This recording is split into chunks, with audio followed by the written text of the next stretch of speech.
ቢጋን ባላለው የፉትቦል ተመልካች አድናቂ ነኝ። እንግዲህ ወደ አንተ ልምጣ። እሺ እኔም ቢኒያም ነኝ፣ ወንድምህ ነኝ። እግር ኳስ እኔም በጣም ተመልካች ነኝ። ያ ሀሳባችንን ሪያክት እያደረግን እንግለጽ።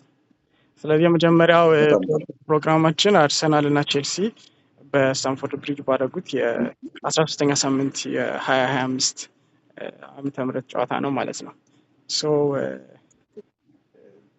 እንዴት አገኘው ጨዋታው? ጨዋታው እንግዲህ ብዙ ተመልካች የሚስብ ነበር ማለት ይቸግራል። ሞር ታክቲክ ላይ ቤዝድ የሆነ ጌም ነበረ። ሁለቱም ላይ ያለ ጥንቃቄ መርጠው ነበር ጨዋታው የነበረው። ያው በምናውቀው ፕሬሲንግ አልነበረም የነበረው ጌም። ሞር ፍሎ ሲያደርግ የነበረው መስመሮች ላይ ነበረ። ያው ወደ መሀል ሴንተር ኢንቨርት የተደረገ ኳስ እንደምናውቀው ብዙ ሙከራ የለውም። ያ ማለት ያው ነጥብ ሼር ተደርገው ለመውጣት ታለመ ይመስላል ማለት ነው። ላይናፑም ስናየው አርሰናል እንግዲህ ይህንን ጨዋታ እንዲመርጥ የተገደደበት ከኋላ ባክ ፎር ሁለት ሴንተር ባኮቹ አለመኖራቸው ምናልባት ጥንቃቄ እንዲመርጡ ሊያስገድዳቸው ይችላል ብዬ አስባለሁ። በአርሰናል በኩል ያለው በቼልሲ በኩል ደግሞ የፔድሮ ኔቶ ቦታው ላይ ለመጫወት ስቴቫኦ ነበረ በሱ ቦታ ላይ ሲጫወት የነበረው። ሁለቱም ግራኞች ናቸው። ፔድሮ ኔቶ ወደ ግራ መዝኖ ነበረ በቀኝ እግሩ እንዲጫወት የተገደደ ነበረው። የሱም ከጨዋታ ውጭ ብዙ ጨዋታው ላይ ኢንቮልቭ አለማድረግ በቼልሲ በኩል ትንሽ ጠንከራ ጎኑ የሚባሉ የፔድሮ ኔቶ ሙከራዎች ነበሩ። ፍጥነቱና ሙከራዎች ድሪብሊንጉ ጨምሮ የነሱ ፓርት ነበረ። መሀል ላይ የነበረውን እንቅስቃሴ ስናይ የቼልሲን የካይሴዶም ቀይ መውጣት 16ኛው ደቂቃ ላይ ቀይ ስትሬት ሬድ ካርድ ሆኖ መውጣቱ ያው ሞር ትንሽ አርሰናልም ፉሊ ለማጥቃት መቸገር፣ ያው የፊት መስመሩም እንደምታየው ሜሪኖ ነበር ሲንቀሳቀስ የነበረው። እነዚህ ተማምረው ብቻ ያው ብዙም ማረኪያ ነበር ማለት ይቻላል። ጥንቃቄ በመምረጣቸው አቻ እንግዲህ ሊወጡ ተገደዋል። ይሄ ነው በእኔ በኩል ያለው አስተያየት። አሪፍ።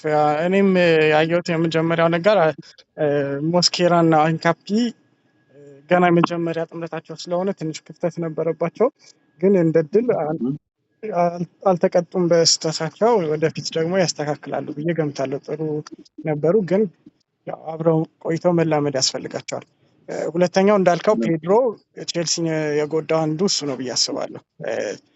ተከላካዮችን ማስጨነቅ አልቻለም። እንደዛ ክፍተት ያለባቸው ልምድ የሌላቸው ልጆች ቢሆኑም አላስጨነቃቸውም። እድል መፍጠር አልቻለም። ፕረስ ማድረግ አልቻለም። ከኋላ ላይ ደህና ነበረ ቼልሲ። በእርግጥ ማጥቃት አልፈለገም፣ ግን እሱ ጥሩ ቢሆን ያው እድሎችን ማግኘት ይችሉ ነበር እና ቼልሲ በመከላከል በጣም አሪፍ ነበረ። አርሰናል ደግሞ በደንብም ባይሆን ፕረስ አድርጎ ኳሱን እንደ ሊደርነቱ ፕረስ አድርጎ ለመጫወት ሞክሮ ነበረ።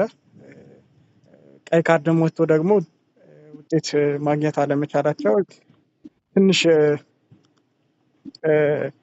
የዋንጫ ቲምነታቸው ላይ ጥያቄ የሚያስነሳ ነው እና ባጭሩ እንደዛ ነበር ጨዋታው።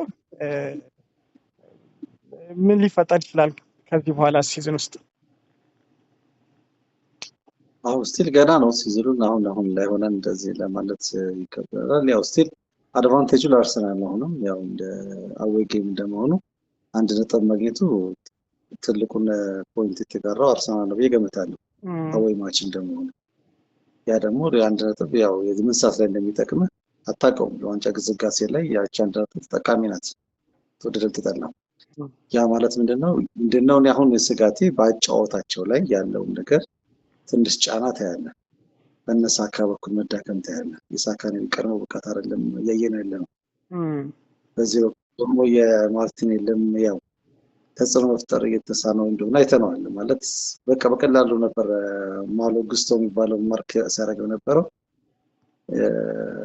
ያለውን ነገር ስታይ ትንሽ ድካም ነገር እየመጣ ያለ ይመስላል። ያው እነን ነገር ትንሽ ሪከቨር ማድረግ ይጠበቅባቸዋል። አሁን መጪው ደግሞ ቦክሲንግ ዴይ እንደሆነ መጠን ከዚህም የበለጠ ትንሽ ጠንከር ማለት ይኖርባቸዋል። ስኳድን ሮቴት የማድረግ ግዴታ ውስጥ መግባት አለበት አርቴታ። እነዚህ ልጆች የደከሙ ይመስላሉ። ማሳረፍ ይኖርበት በጣም ያው ውጤት ለማግኘት ከፈለገ ሮቴሽን ውስጥ በቃ የግድ መግባት እንዳለበት ነው። አሁን የዛሬ ጌም እንድትረዳውት ያ ናይስ ልጆቹ አሁን እነ ኬሬስ እና ኦዴጋርድ ቢኖሩ መሀል ላይ እነ ሳሊባ ቢኖሩ የማሸነፍ እድላቸው በጣም ከፍተኛ ይሆን ነበር። የበለጠ ፕሬስ የማድረግ እና ጨዋታውን ኮንትሮል የማድረግ እድል ይኖራቸው ነበረ። ግን የተሟላ ቲም ስላልሆነ የደከመ ፐርፎርማንስ አሳይተዋል። ኤኒዌይስ ግን እድል መጠቀም ነበረባቸው። 10 ተጫዋች ስለነበረ በዚህም ቲም እድል መጠቀም ነበረባቸው። አልተጠቀሙትም እና ቼልሲ እና ሲቲ ትንሽ ቻሌንጅ ይደራረጋሉ ሶስቱ ብዬ አስባለሁ። እንግዲህ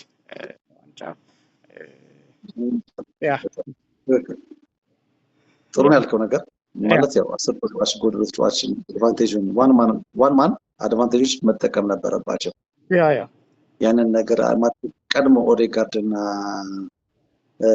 ማዱዌኬ ቀድሞ የመግባት እድል ቢኖራቸው እነዛን ነገሮች ተጽዕኖ እድሎችን የመጠቀም እና ስፔሶችን የመፍጠር ሁኔታዎችን ያገኙ ነበር። ስቲል ሜሪ ነው አሁንም ያለው እንቅስቃሴ ሳደንቅ አላልፍም። ጥሩ ነበር። እሱ ያለው ተሳበ ስፔሶችን ሲፈጥር ነበረ። ኢቨን ጎል ያገባው ነበር። ያን ስታየው ለኔ ስቲል በጣም ልከናል። ቋሚ መሆን የሚችል ጥሩ ተጫዋች እንደሆነ ያስመሰከረ ተጫዋች ነው። የቼልሲ ሳይድ በኩል ስናይ ደግሞ እንደነገርኩ ቅድም የፔድሮ ኔቶ ተፈጥሯዊ ቦታው ላይ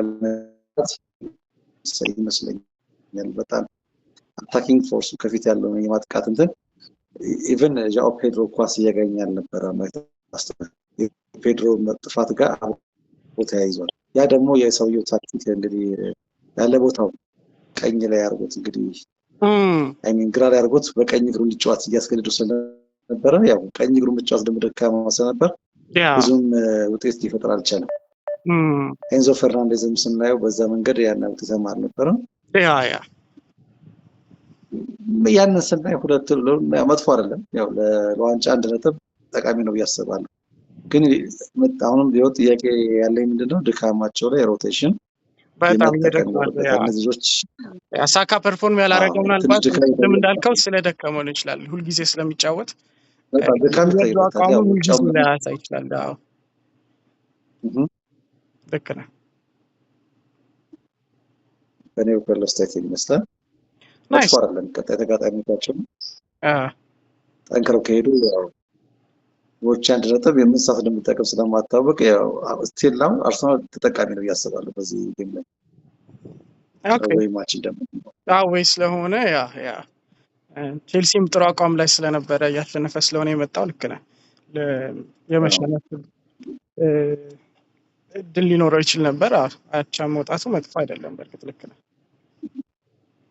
ዋንጫ የምትጫወት ከሆነ በእንደዚህ አይነት ጌም ውስጥ 1 ነጥብ ዘምጣት ስቲል ነው ጠንካራነትን ያሳየን። ግን ቀጣይ እንትኖች ላይ ፐርፎርም ማድረግ በጣም ይጠበቅበታል። አሁን ቀጣይ ያሉት 3 ጨዋታዎች አይተኮን ሚድ ዊክ ላይ የሚደረጉ ናቸው። እነሱን ስታይ ያው ከብሬንትፎርድ ይቀጥላል። እነዚህ ነገሮች ስታይ ያው ትንሽ ፖዚሽን ለመጠቀም እና አዳዲስ ኤነርጂ አዳዲስ ታክቲክ የመጠቀም ግዴታ ውስጥ ሳይገባ አይቀርም ብዬ አስባለሁ። አርቴታ ያው እንግዲህ ከኛ የተሻለ ያየዋል፣ እሱም ያስብበታል ብዬ ተስፋ አደርጋለሁ። ናይስ አሪፍ። በቃ አመሰግናለሁ። አመሰግናለሁ። በቃ ኔክስት ጌም ላይ ተገናኝተን ደግሞ እናወራለን። ታንክ ዩ። እሺ መልካም ጊዜ። መልካም ሰላም ነው። አሜን። ባይ። ቻው ቻው።